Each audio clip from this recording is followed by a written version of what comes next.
और उत्तर प्रदेश के फतेहपुर में सड़क के भूमि पूजन का कार्यक्रम उस वक्त सियासी अखाड़ा बन गया। दरअसल जब बीजेपी और समाजवादी पार्टी की महिला विधायक आमने सामने आ गई, पूरी घटना का वीडियो भी सामने आया है। फतेहपुर से बीजेपी विधायक कृष्णा पासवान पहले से पूजन में बैठी हुई हैं और पीछे बैठी हैं हुसैनगंज से सपा विधायक उषा मौर्य। भूमि पूजन का कार्यक्रम चल रहा था और इन दोनों के बीच पूजा को लेकर तीखी बहस शुरू हो गई।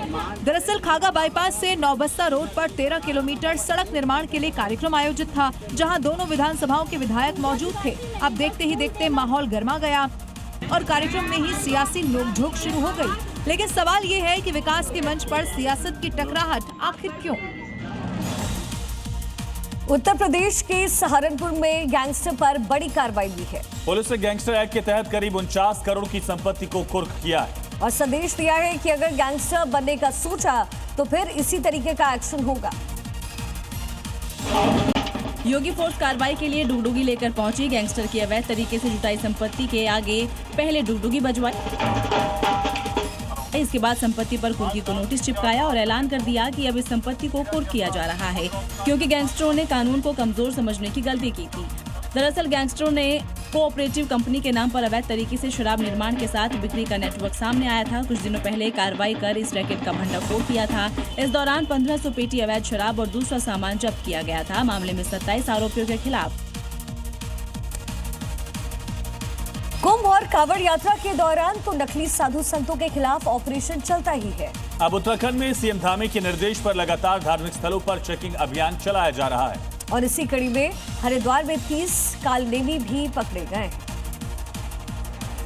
थाने में गेरुआ चोले में बैठे ये साधु संत वही कालनेमी है जिनका आतंक हरिद्वार के घाटों पर हमेशा देखने को मिलता था। ये भगवा धारण कर, दाढ़ी बढ़ाकर और जटा लगाकर खुद को पहुंचे हुए सिद्ध महात्मा बताकर लोगों से पैसे ऐंठते थे।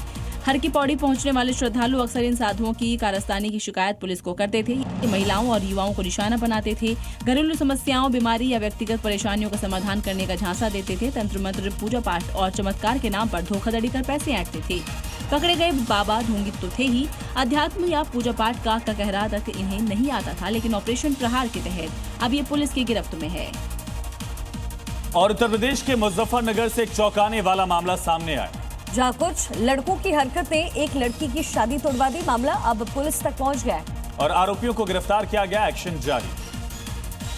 पुलिस ने इन मंचलों की चाल ही बिगाड़ दी। देखिए अब कैसे माफी मांग रहे हैं।